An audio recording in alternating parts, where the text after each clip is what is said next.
New quarterbacks everywhere. Welcome to Fantasy Football Today, presented by BetMGM, the sportsbook born in Vegas. It is Wednesday. It is week 16, and there are changes in the air. Michael Penix taking over. Mason Rudolph. Well, actually, have they declared a starter for Tennessee, or they just said it's not going to be Will Levis? It's Mason Rudolph. It's going to be Mason Rudolph. Dorian Thompson-Robinson. And hopefully Aiden O'Connell back this week, maybe even Patrick Mahomes. We'll update you on all the quarterback news. We'll give you some tough calls. How about Brock Purdy and Tua Tagovailoa in that game facing each other? How about Breece Hall coming off a 9-carry game where he played less than half the snaps? Can we trust him against the Rams this week? How about Darnell Mooney? How about Jerry Jeudy with new quarterbacks?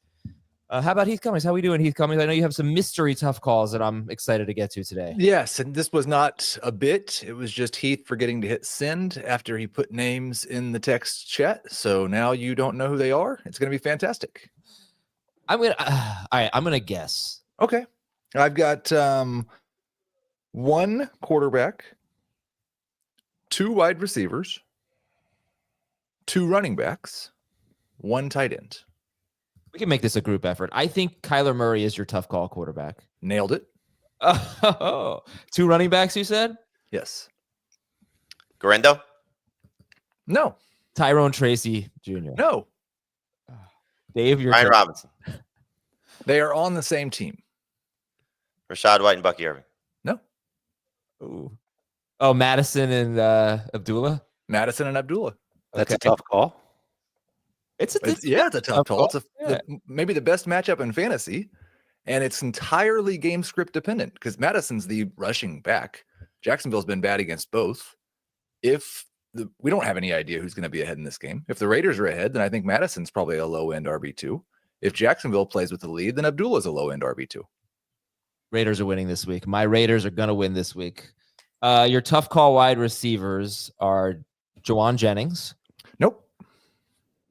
Obviously, your tough call wide receiver is then Devontae Smith. He is a tough call, but that was not the name. No. Keenan Allen. Adam Thielen. Okay, we'll find out later. Let's go through the news and notes. We also have the fantasy cops today, and we are taking a look at Thursday night's game, previewing Denver and the Chargers. How many people can we trust in that game? All right, so Jamie, Dorian Thompson-Robinson's going to start. I can't believe we're starting with Dorian Thompson-Robinson. Mason Rudolph's going to start. I can't believe we're starting with start. Did any receiver? Which receivers are getting the biggest boost this week from quarterback changes? Biggest boost? Mm-hmm. No one really got a big boost. I think just more confidence in, some of these guys, so a little bit more confident in Calvin Ridley, a little bit more confident in Drake London, a little bit more confident, if any, in Kyle Pitts. It's more of concern. It's definitely more confidence in the Raiders guys if O'Connell plays. That's a big plus. Mm-hmm. And then the Chiefs guys too, if Mahomes plays. How do you not throw in Mooney with the Falcons guys? I'm sorry, but Michael Penix is a rookie quarterback making his very first start. I don't think he's necessarily a guaranteed upgrade over anybody. He's a guaranteed upgrade over Kirk Cousins based on what we've seen from Cousins over the last 3 weeks. 1 touchdown, 7 interceptions. He certainly is going to have some more zip on his throws because Cousins looks like he's lost it. Mm-hmm. But is he going to be accurate? And the other part of this, for this week alone, how much will they want him to throw, allow him to throw, need him to throw? And that's the thing that is more concerning. So I think, again, the leagues where I have London, I was never benching him, but I feel a little bit better about maybe some of the opportunities that he'll get from a quarterback that will give him some chances, maybe a few yards down the field. There may be some life for Pitts. Nobody's starting him, but this is just one you want to see because this is the future. So you want to see Pitts, maybe finish the season strong and get targeted and get opportunities. In the Titans situation, hopefully less turnovers. So Ridley gets more chances. Nick Westbrook-Akine gets more chances. What we saw from him last week from Rudolph was a lot to the tight end and a lot to the running back, but is that something that's sustainable? So, there's just a lot of variables here with all these situations that That's why no one really flew up the rankings for me. The Browns guys I'm terrified. So maybe I should clarify. I think if you're just looking at and Drake London was good last week, but if you're just looking at London's points per game over the last 3 weeks, then maybe it's an upgrade. If you're looking at London's points per game for the season, then it's definitely a downgrade, is how I would view it. He moved down a little bit in my projections just because of what Jamie said, like the uncertainty about how much he will throw, and the fact that as bad as Kirk Cousins has been the last few weeks, it's been 6.6, 9.3, 6.3 yards per attempt. If a rookie quarterback comes in and is better than 6.6 yards per attempt, we get pretty excited. That's what's going to happen. I would expect Michael Penix is around 6. No, he's an aggressive downfield thrower. This is what he was in college. And remember, well, you can be an aggressive downfield thrower and still have a low yards per attempt because you miss. Percentage. Right. Sure, but I don't want to say that he's like a complete mess throwing 15 plus yards downfield. Some of his best throws at Washington were these, fade routes, turkey hole routes, and he's impressively defiant of pass rush pressure. This is all what we saw at Washington. Can't say what it's going to be like this week against the Giants, but I'm just thinking of how he played and how aggressive he was, how strong his arm is. Jamie mentioned that the velocity on his throws, huge upgrade, and he can move better than Kirk Cousins can. Cousins can't move right now. I think that's part of the reason why they sat him down. He can't even operate without everybody on the coaching staff holding their breath a little bit. I think this gives Atlanta's pass catchers a fighting chance to be at minimum flex options. If not, in the case of London, a low-end number 2 wide receiver that you start with more confidence now than you would with Drake London, or with Kirk Cousins, I should say. You do wonder how much he's going to have to throw against the Giants, but if there was ever an opponent for you to throw your quarterback into the deep end of the pool against at home, it's this one. And so I'm not expecting 300 yards and 3 touchdowns, nothing like that, but could he throw 2 touchdowns and get 225 yards? Yeah, I think he can. And I think that the receivers there can help him get there. I just think everybody universally thought Caleb Williams was better than Michael Penix coming into the NFL. Caleb Williams has now played 14 games and he's still at 6.3 yards per attempt. So just expecting Michael Penix to be better than that in his very first start is a lot. Yeah. Okay. I don't know. Someone just asked, should I start Kyler Murray or Michael Penix? Just definitely start. No, right. Let's not go crazy. I don't know. I mean, I'm going to start Drake London. I think he's going to be better for London than. Well, I think he's going to be fine for London, but there's uncertainty, right? I mean, Cousins throws to London in the end zone all the time. I think he has the second most end zone targets in the NFL. We have no idea if Penix is going to do that. So Dave said number 2 wide receiver. Is that how you get to see London? I think even the last 3 weeks, Drake London's been 14.3, 12, and 17.6 PPR fantasy points. To say that he's definitely going to be better than that with a rookie quarterback. The Giants are a joke right now. Here's the thing. The Giants are super beat up in their secondary, and they gave up 5 touchdowns on 25 passes last week to the Ravens. But they also see the 3rd fewest wide receiver targets per game. It's going to be a Bijan game and an Algier game. They're going to run all over him. So, Jamie had Mooney as a tough call. I mean, I don't want to start Mooney. Do you, Jamie? I mean, you're obviously starting him in 3 receiver leagues. You got to have a really loaded roster to sit him in those formats. But I think in 2 receiver leagues where he's been in the starting rank, I mean, I know for me, I've been ranking him, around 20 to 25 in that range pretty consistently because he's had that type of upside until Cousins stopped throwing touchdowns. So. I mean, look, 2 games ago, Darnell Mooney was fantastic, so that was with Cousins being decrepit and, looking at how he's looked. So there's more optimism for Mooney if Penix gives him chances. I just don't think the Falcons needing to get a win, wanting to get their rookie quarterback comfortable, are going to make him go in there and throw the ball more than 30 times. So I would say it's probably around 25 is the number. And 25 passes, knowing that London, Mooney, Pitts, Bijan, they all have Ray. They all have to be somewhat involved. However, it's going to, be split up. That someone's going to get left out. Maybe two guys are going to get left out. So that's kind of where I come out. Like London, I'm just starting because he's the best one, and I've a lot of faith in him. And this is not a matchup thing. I mean, you said it, Adam. These guys could do it. If Cousins was right, and they wanted to go in there and let them run, throw the score, run to win, they could have done that. Yeah. All right. Let me finish this conversation. I see a lot of Michael Penix questions in the chat, and so I think you're going to answer the other guy for all of them, but maybe not. Rodgers or Penix? Rodgers. Oh yeah. Purdy or Penix? Purdy. Brock and roll. High school. Penix or Anthony Richardson? Richardson. Penix. Yeah, it's we've not still Richardson. Yeah. All right. Okay. So those are your quarterback changes. And honest, we're going to talk about Jerry Jeudy later, but I asked you who's risen with the quarterback changes. Obviously, the Browns look much worse with Dorian Thompson-Robinson there. He is averaging in his career 3.6 yards per attempt or something. You just heard all Heath talking about 6 yards per attempt will be really good for a rookie.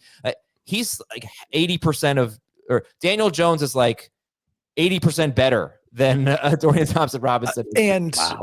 And he throws interceptions at a rate just as high as Jameis. Like, oh man, it's just absolutely awful in every way. It's small sample size, but you can't have much confidence. Okay, Derek Carr is likely out for the season. Jamie mentioned it. Aiden O'Connell trending in the right direction. He might start, and same with Patrick Mahomes and Geno Smith as well. So it's actually, we might be getting good news on some starting quarterbacks. Running back news, Joe Mixon practiced. He's at Kansas City on Saturday. Dan Campbell talked about the other Detroit running backs having expanded roles behind Jahmyr Gibbs. There's no interest in picking up another Lions running back, is there? As a handcuff, it's about the only thing I can think of. All right. And the name would be Craig Reynolds. If you promise me that Craig Reynolds, there's going to be one guy and it wouldn't be two, then I think Craig Reynolds would be a good flex. And Sincere McCormick posted about returning next season. So I don't think we're going to be seeing Sincere McCormick this year, unfortunately. We might see Marquise Brown this week. He's practicing in full. They play Houston on Saturday, and George Pickens missed practice. They're at Baltimore on Saturday. Will Dissly missed practice. They're playing tomorrow against Denver. The Rams activated Tyler Higbee off IR. Can't imagine people are going to be confident to start Tyler Higbee, but he could be back this week. Green Bay linebacker Quay Walker is week to week. I'm still confidently starting their DST against the Saints. And TJ Watt missed practice. Wasn't a great practice report for the Steelers, but it's the first one of the week. So we've got time. All right, let's start with some tough calls, and let's go to so Jamie gave me a list. Heath meant to hit send, but didn't. Dave thought, we got enough guys here. That's just fine, which is true.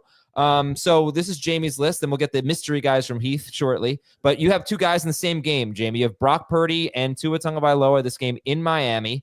Who are you more confident in? Tua. If the tackles are there. The tackles. It's just Armstead, right? Isn't the other tackle out for the year? Or am I wrong about that? Well, I mean, their initial starting right tackle is out for the season. Okay. Their backup right tackle was out last week. Okay. So are they in your top 12, Purdy and or Tua? No. Is anybody struggling with these two guys? Yes. I'm struggling with Tua, and he is in my top 12 for now. I'd be struggling with both. Yeah. I mean, Tua's still throwing 40 plus times a game. That's pretty good. Yeah, but we're coming off of a game where he did that and he was absolutely awful, telegraphed a bunch of throws. Defense did something different that the 49ers can easily replicate. D'Amico Ryans, helped build the 49ers defense up. He was their defensive coordinator before he was the head coach in Houston, and now it's Nick Sorensen leading that group in San Francisco. And there's potentially no Jalen Waddle, so you're taking away a pretty good target, regardless of how productive Waddle is on a week-to-week basis. I think if you start Tua, you're hoping that he does what he's been doing, save for the Texans game, which is throw a lot, fall into production, dink and dunk his way down the field, find the end zone on these dink and dunk throws, and fingers crossed that he gets you north of 20 fantasy points. Can it happen? I think it's like 3 quarterbacks this year have done that against San Francisco. One of them was Josh Allen in the snow, and I think the other 2 had rushing numbers to help them out. So it's a tough chore to expect Tua Tagovailoa to get over 20 fantasy points, but I've got tough I've got issues with a lot of other quarterbacks that are ranked anywhere from like 10 to 19. So he's just in that mix. And the only reason why he's toward the top of that is because of the volume that he throws. Might be the worst week of quarterback of the season. It's like really not bad. Considering buys. We do not have a game with an over-under over 49 this week. Not sure that's happened all season. Yeah, You got the Mahomes question mark in terms of injuries. You got a lot of bad matchups for quarterbacks. I've got Tua right now, I think 14 and Purdy 16. Mahomes is right in between them at 15. There's just a huge blob from only now it extends up to like QB6. That it's Good luck. You know what's really interesting about the Dolphins is they give up the second fewest fantasy points to quarterbacks, but we watch them. We see Aaron Rodgers throw for over 300 yards, only score 19 points. You've got, let's see, since week 8, we've had Kyler, Stafford, Minshew, Love, and Aaron Rodgers throw for 274 more yards. Josh Allen throw for 3 touchdowns, but none of these guys are having big games. The Dolphins, I didn't realize this until this morning. They give up the second fewest rushing yards per game to quarterbacks and the fewest rushing touchdowns per game. And they're great against the running backs too. So I don't know if it's fluky or not, but they are giving up almost no rushing production. And that has actually been a big part of Purdy's success this year. So that kind of opened my eyes a little bit here and maybe limits the ceiling for Brock Purdy. Could the team that runs the ball best hurt their team's quarterback the most? So for example, if we project for whatever reason Guerrero to have a great game, because I don't think we can project the Dolphins' run game to do well, does that hurt Brock Purdy? And the answer is yes. Problem is I don't know how good Guerrero is going to be against these Dolphins because of what you just said. Yeah, so there's a chance he throws for Brock Purdy throwing the ball 32 times. That's a lot. That's the equivalent of Tua throwing for like 38. So if that happens, then maybe Purdy isn't necessarily a dud this week either. You guys starting? Someone wants to know if you're starting Cooper Rush over these guys. No, but that's not a bad question. I've got Purdy and Rush separated by less than 1/10 of a point. They're basically back to back. It's very, very, very close. What do you have projected for Guerrero? I'm curious now, Heath, because I think if we can somehow come to a conclusion that Guerrero can be okay, or just whoever's running, I've got him for 75 rushing yards, 15 receiving yards, mid RB2. Okay. So in my opinion, if that projection comes in, that kind of hurts Purdy. Okay. So you guys seem to like Tua better than Purdy, everyone? Yeah, slightly. I do, but I don't have any confidence in it. This should be a big game for George Kittle. I hope it's a big game for George Kittle. I don't want to look at what Tua did last week and say, all right, that's the reason why I'm sitting him. Okay, if you're sitting him, it's because the offensive line's terrible and because the matchup is a nightmare. Yeah, I'm totally willing to excuse the snow game for Purdy. Not even a thought. For sure, yes. The rain game. I mean, the first half was bad, but then he played horribly in the second half. If somehow get Trent Williams back, would be helpful. I didn't realize this. Somebody had put this on Twitter yesterday or something. Like the rain thing is not something new. Like apparently Brock Purdy is Troy Aikman and just cannot throw a football when it's wet. He's the Wicked Witch of the West. That's interesting. I like that. That gives me. I am starting him over Bo Nix, and I see 2 of you have Nix ahead of him. I will tell you, I am starting. I have Purdy over Nix. Yeah, I got you, Heath. You and me, baby. Yeah. All right, we'll talk more about Nix in a little bit. We also will talk about Heath's mystery tough call. But if you haven't signed up yet for BetMGM, let's get on that. Let's use the bonus code FANTASY on BetMGM, and you're going to get up to a $1,500 first bet offer on your first wager with BetMGM. Download the BetMGM app, sign up using the bonus code FANTASY, deposit at least $10 and place your first wager on any game, and you'll receive up to $1,500 in bonus bets if your bet loses. Just make sure you use the bonus code FANTASY when you sign up. Right back with Kyler Murray after this break on FFT.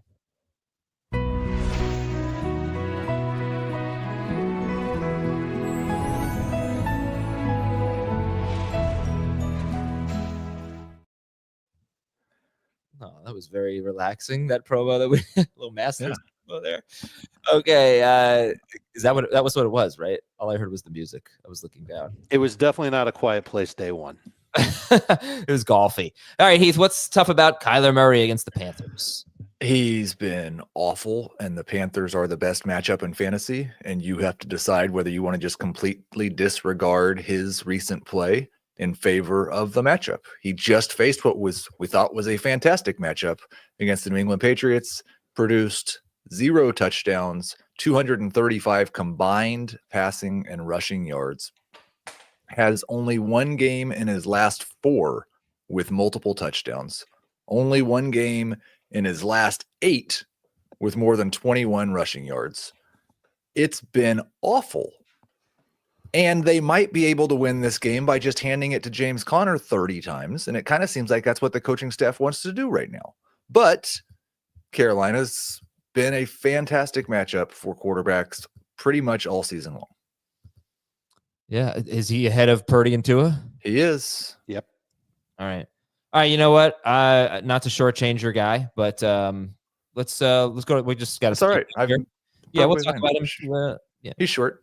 He's short. There you go. No, he is a tough call, and we're gonna get a lot of questions about him. But I guess I'm glad you said that this is a tough week for quarterbacks, because I feel that way about my quarterbacks in basically every league. You know, like, man, I've got a lot of reasons to tell you to sit Jared Goff. A lot.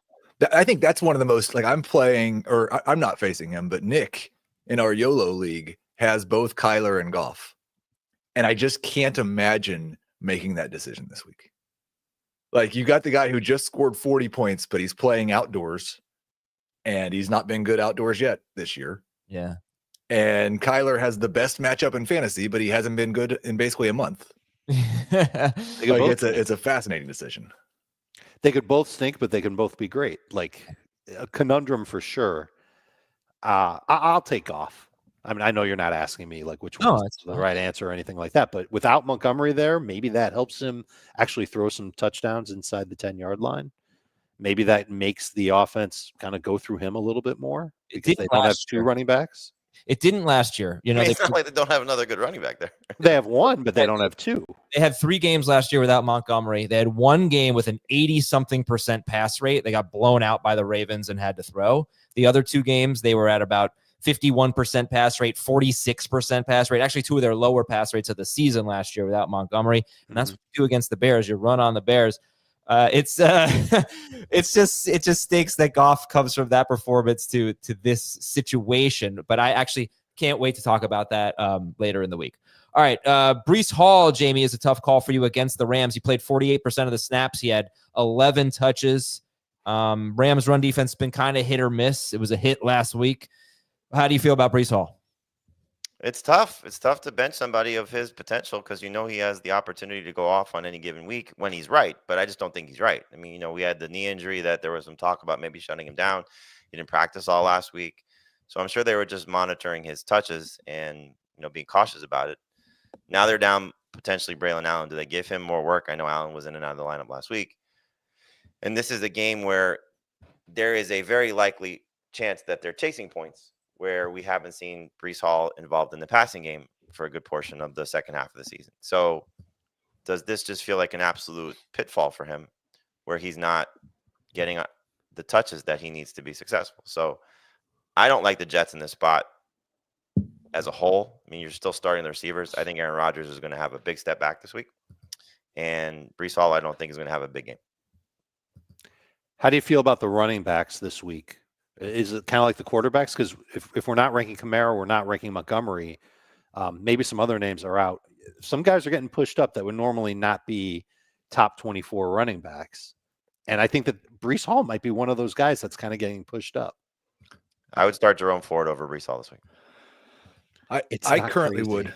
I think it's for me, I'm just going to let his practice participation determine it. If we get another week where he's just basically not practicing, then I'm not starting him. And if we get a week, if he gives us a full practice someday this week, then I'm starting him. Man, that Ford versus Hall decision would be a lot easier if Jameis Winston were the quarterback. Yep. Not that Jameis is so great, but he can move the ball down the field. Ford has entered tough call territory now. Tony Pollard, Jamie, you call him a tough call. It's the same thing as as Breece. He's obviously playing hurt. He had a 5.9% avoid rate against the Bengals last week, which is the second lowest of the season. 17 carries for 45 yards against that team. Not good.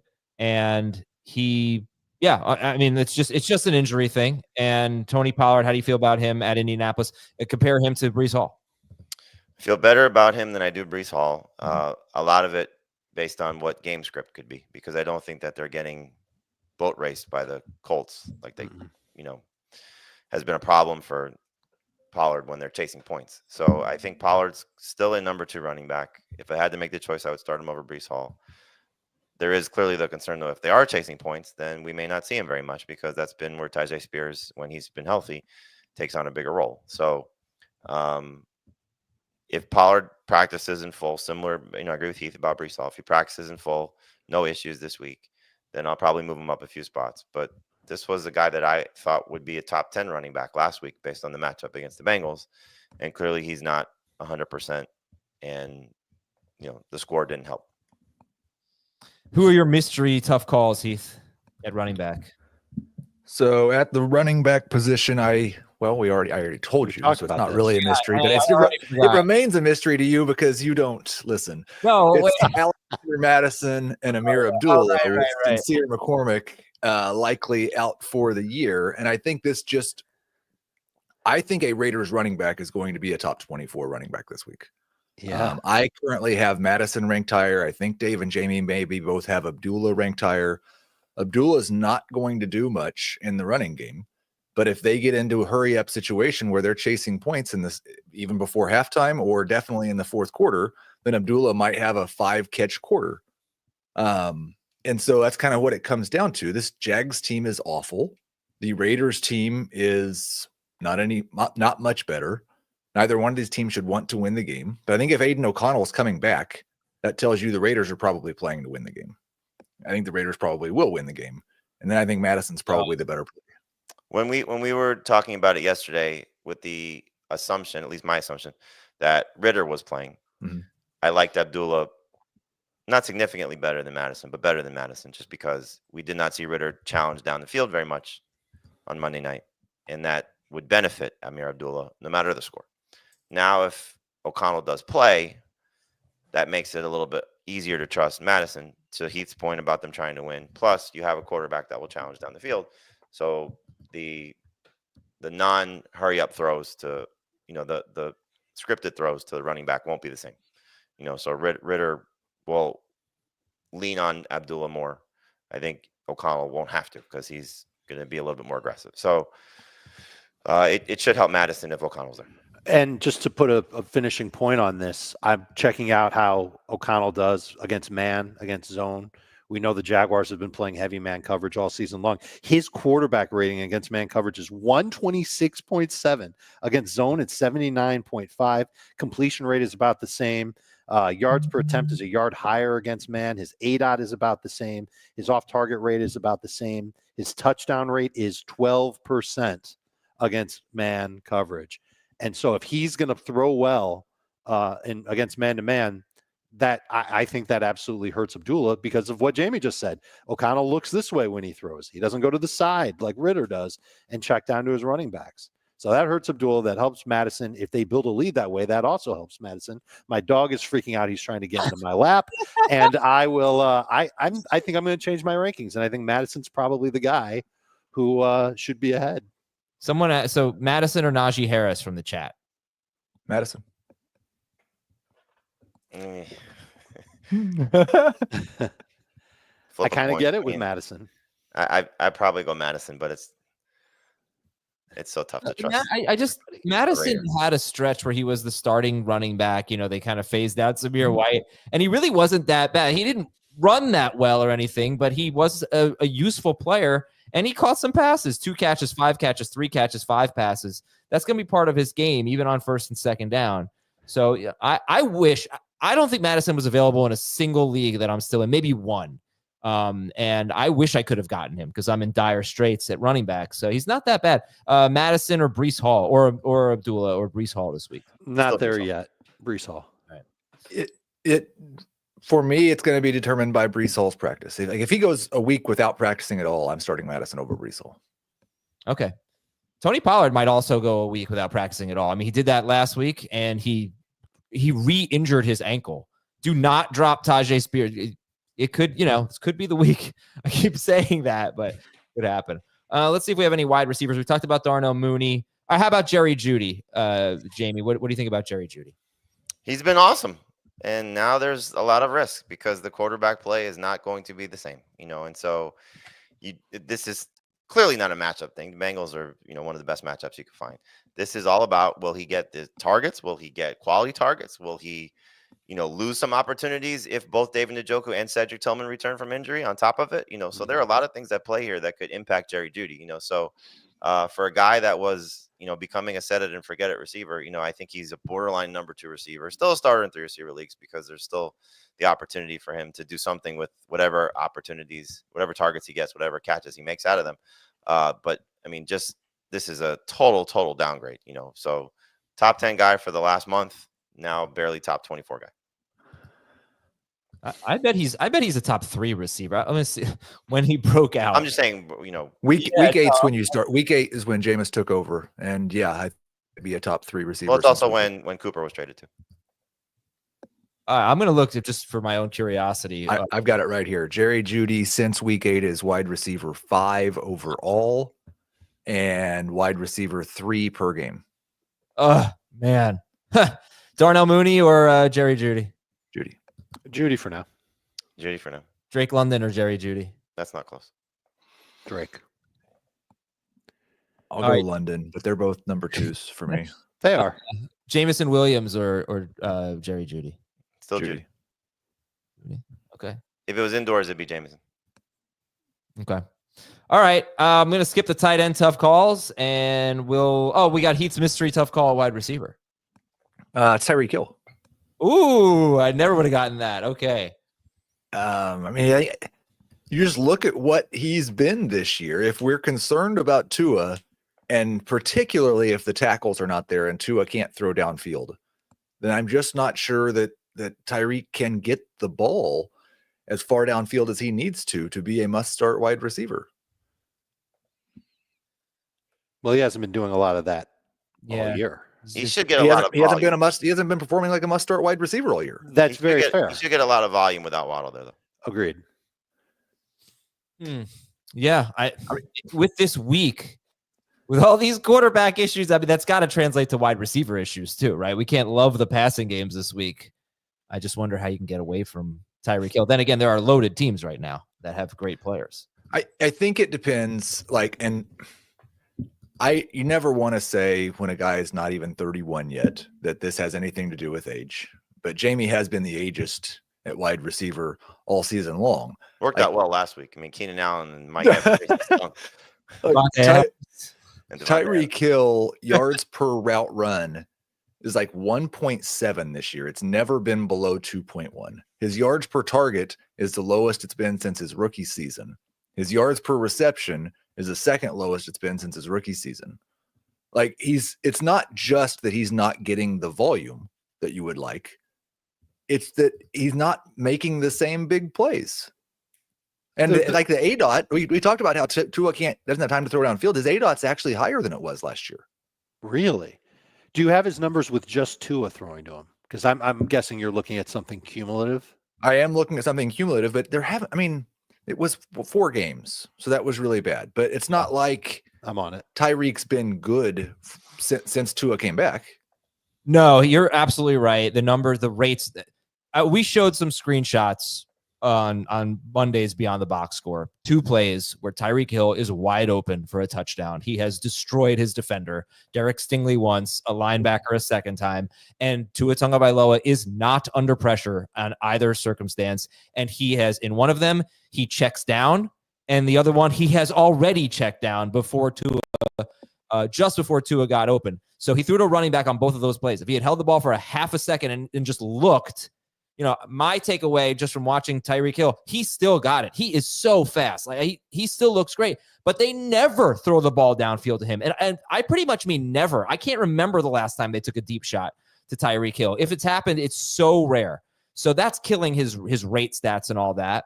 But yeah, I mean, I'm going to start him. Two guys that you could have justified starting ahead of him would be Jerry Jeudy, which I don't think we can do now, right? No.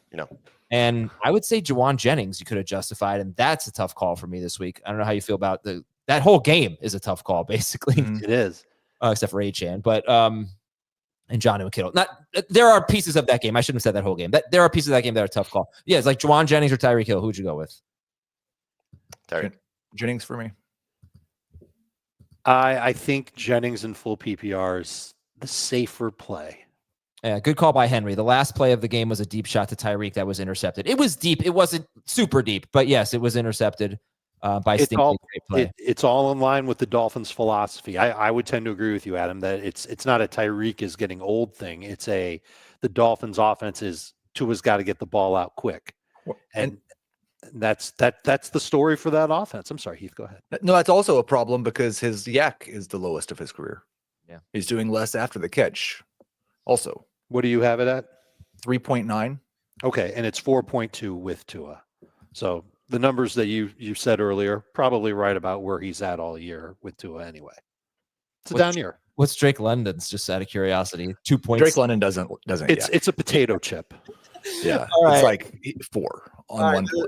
Oh, I'm sorry. Those are our tough calls. Obviously, a lot more that we'll talk about as we get into start sit throughout the week. Hey, why don't you do us a favor and vote for us? Someone said they would vote for us if there was more dog on the show, Dave. So I'm looking at you for that one. Or Jamie, or I've got the barking sound as well that I can play. But if you go to sportspodcastgroup.com, sportspodcastgroup.com, click vote now, and it's best fantasy betting and gaming podcast. Scroll down, vote for fantasy football today. We won last year. Let's defend our championship. And if we've helped you get this far, hopefully we've been a part of that. Obviously, you're a big part of that. You're the manager. You've done most of the work, but hopefully we've been helpful for you. So we'd love for you to help us out and go to sportspodcastgroup.com and click vote now. And best fantasy betting and gaming podcast is the category, and vote for fantasy football today. It takes about 30 seconds. Speaking of, this break's going to take longer than 30 seconds. So we'll be back in longer than 30 seconds to talk about Denver and the Chargers. Baby, we are going to start a fire. From world-renowned clubs Simply devastating to worldwide stars. Wrexham have done it. This incredible ride continues. The English Football League on CBS Sports Network, and stream every match live on Paramount Plus. And we welcome you back. Dave, it's Thursday Night Football. Nah. Denver is at the Chargers. Jamie, why don't you tell me who is an exciting start in this game? Ladd McConkey, Cortland Sutton, Broncos DST, both kickers. Now, what about McConkey and Sutton versus Tyreek Hill? Both better. Everybody agree on that? I think I have it Sutton, Tyreek, McConkey. I've got Tyreek Hill just behind Ladd. So the McConkey rankings are interesting. Dave and Jamie are basically all in. Heath, as I saw yesterday, and I know Tuesday rankings are unreliable, he was closer to 30, I think, for you, McConkey. I think he is a high-end number 3 wide receiver for me currently. And like, this is one of those games this week. I think the over-under is 42.5, which is even on a week without a lot of high games on the lower side. He might be a borderline number 2. Okay. Like, we had that really good stretch of a lot of yardage, but even last week was like 5 for 58. He's had a lot of games in the 50 to 60 yard range. Since McConkey busted out, he had a huge game. I think it was against the Saints. It's his last 7 games. He is the number 13 wide receiver per game in full PPR, 15th per game in half PPR. He is only 28th in targets, though, among wide receivers in that stretch. He did miss a game. He only has 3 red zone targets. He only has 3 end zone targets in that stretch. But he's very explosive. He actually has, since there's the last 7 games, Ladd McConkey has basically the same explosive play rate as A.J. Brown. He's more or less leading wide receivers in that metric. He doesn't get like 50-yard plays. He gets a lot of 18, 20, 25-yard plays, that kind of stuff. I I don't want to take anything away from Ladd McConkey at all. But I do want to say, like, in that 7-game stretch, he has played the Buccaneers, the Falcons, the Bengals, the Ravens, the Saints, the Browns, and the Titans. Like, that's almost the top 5 in terms of fantasy points allowed to wide receivers. That's a good point. All right, Jamie and Dave, because I know Heath is not in on this, because high five to Heath, Brock Purdy over Bo Nix. Dave, tell me why you like Bo Nix this week. As of yesterday, you and Jamie both had him 13th. I like Bo Nix because I think he's still capable of getting around 20 fantasy points. He's not a top 12 quarterback. Maybe he creeps in if I lower Tua or if I lower Aaron Rodgers. But I think the matchup isn't that daunting for him.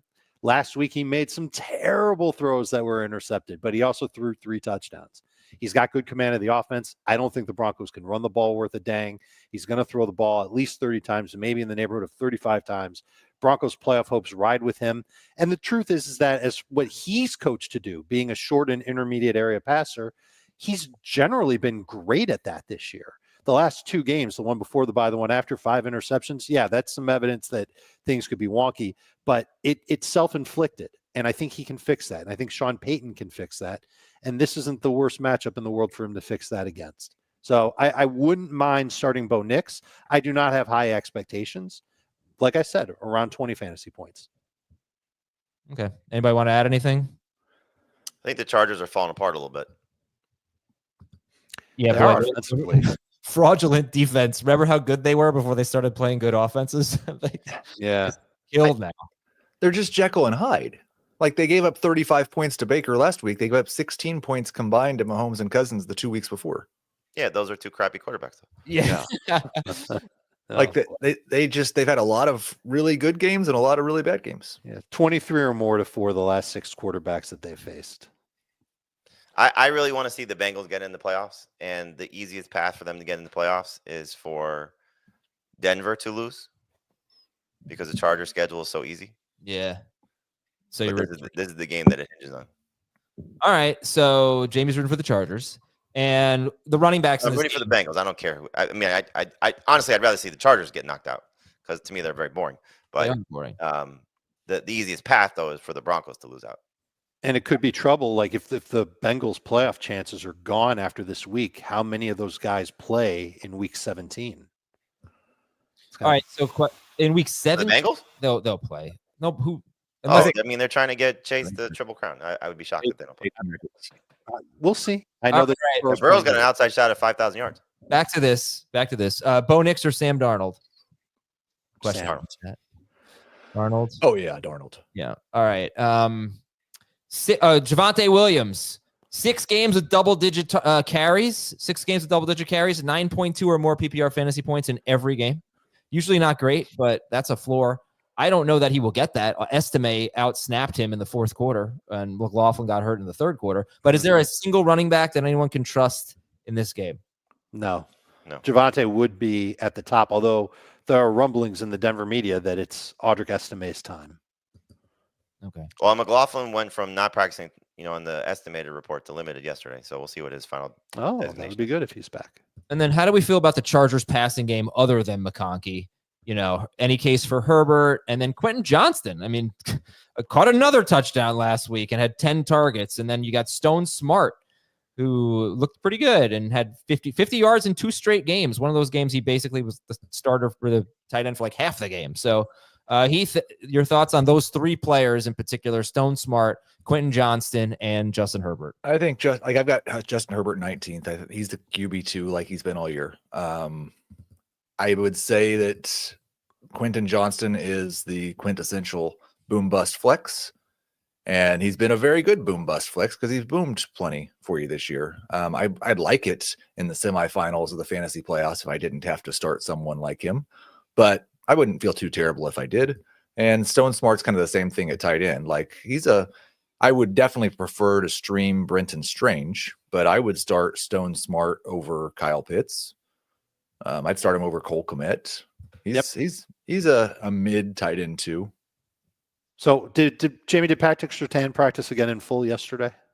I don't think there's any issue with him. And actually, Riley Moss was limited, so there's a chance that he could return. So if you have both those guys out there, then it could be tough just across the board. I think McConkey will avoid them just where he lines up. But there's still the risk of both those guys being healthy. Awful for Herbert and, awful for Quentin Johnson. Okay. Stone Smart. Where's Stone Smart in your rankings, guys? Right around 12. I think he's 15. I've got him currently at 11th in full PPR. Okay. Don't know if I love that. Isn't Hayden Hurst possibly coming back? I don't believe so. I know they opened up his window. I don't know if he's coming back to play or not. That position has been such a freaking abomination. Like this might end up being the worst year of all the bad years for tight ends. Dave, how would you rank these? Because I actually think the DSTs are pretty interesting in this game. Sure. How would you rank them with the 49ers DST? Like, talk about this game compared to the Niners Dolphins game and like the game scripts.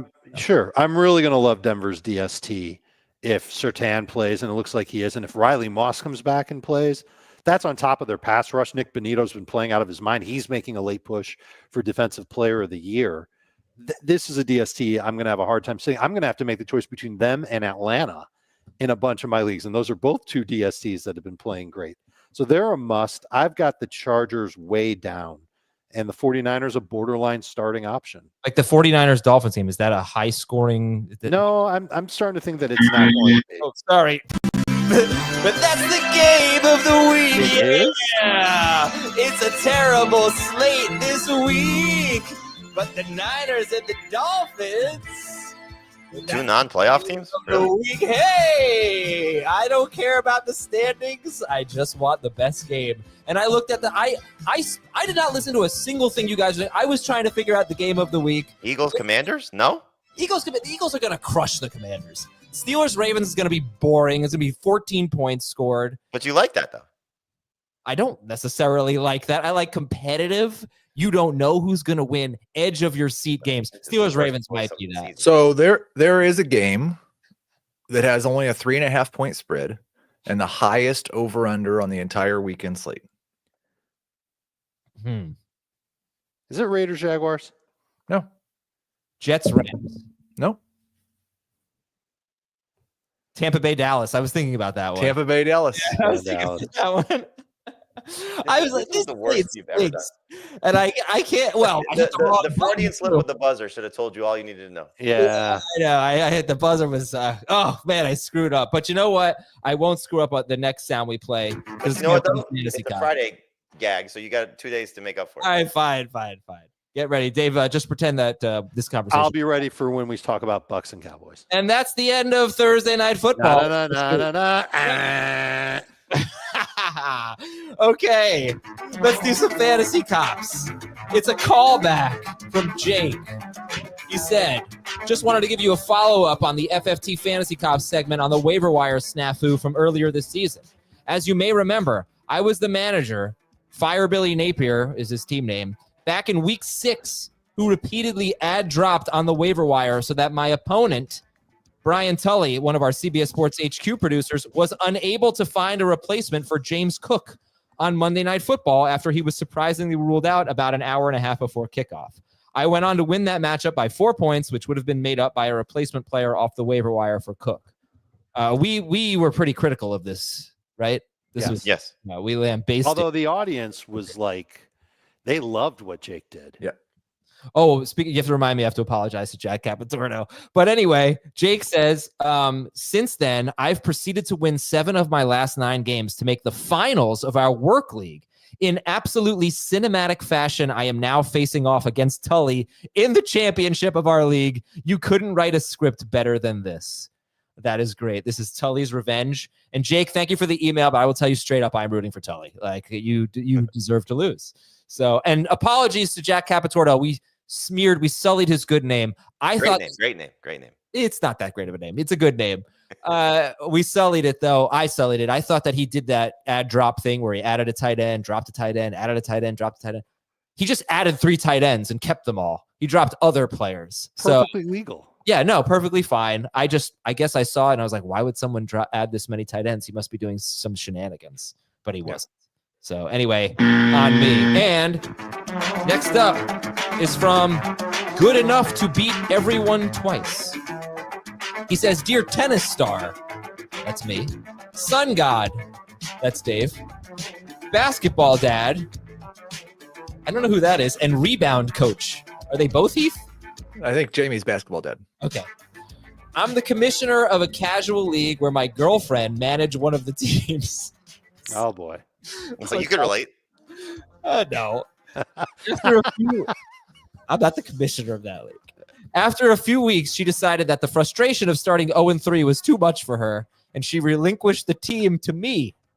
I had managed to finish the regular season in first place with my original team, and I pushed her team up to fourth place and into the playoffs.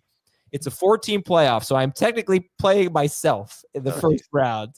Some of the other this cracks me up, man. Some of the other managers in the league are calling for my disqualification.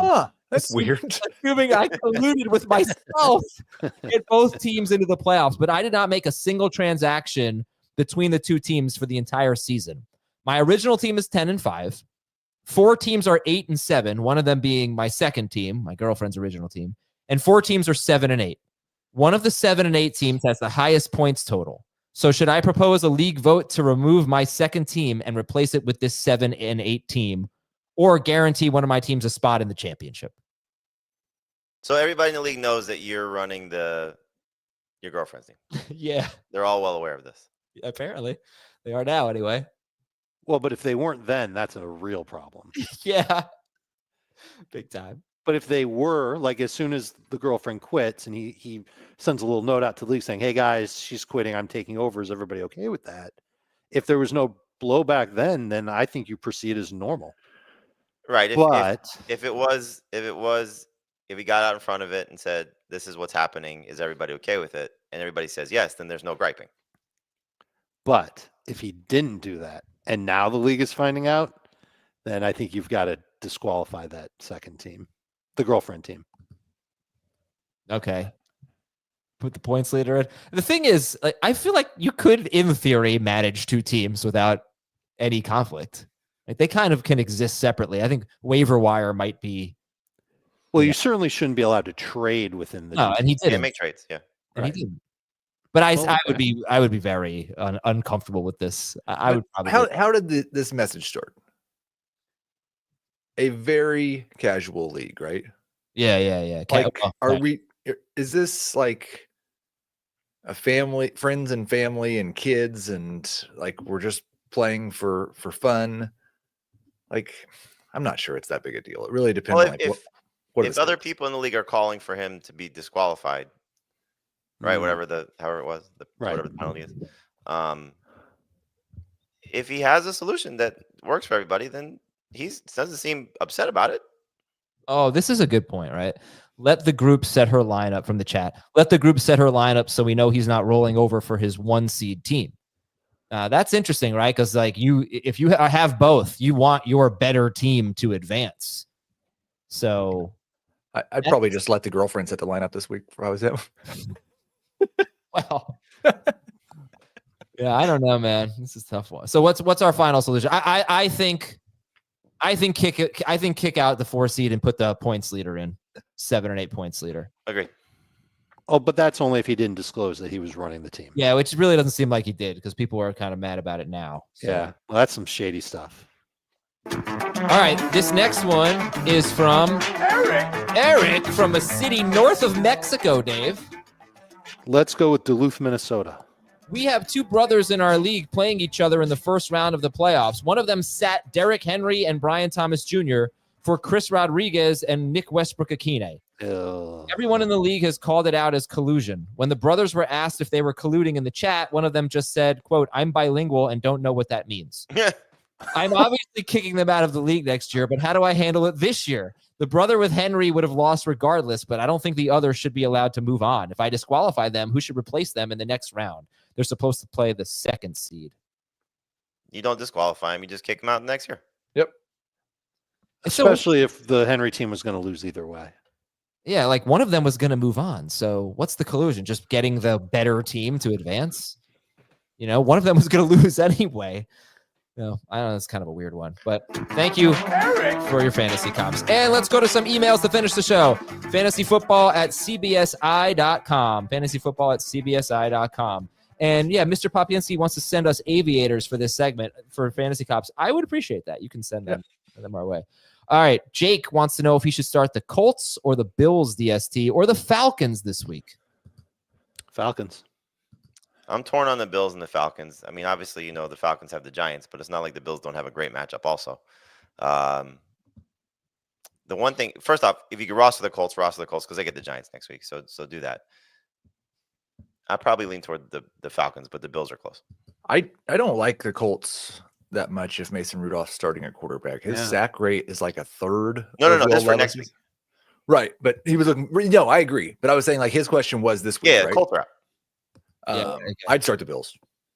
The other question was Waddle, Coker, or Tank Dell PPR. Coker. Oh, I'm sorry. Who are the choices? It's Coker or Tank Dell, unless Waddle plays. Waddle if he plays, then Coker. Yeah. And that's another guy. Like if you have a roster spot just sitting at the end of your bench, go add Jalen Coker.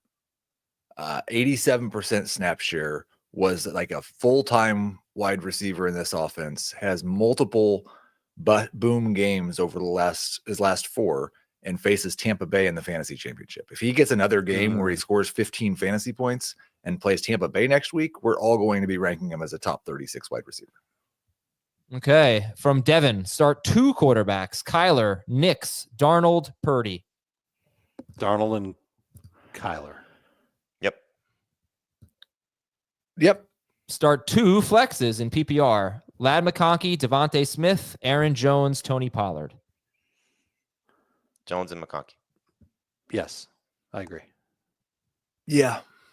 Hawkinson or Strange, 1.5 points per reception. Strange.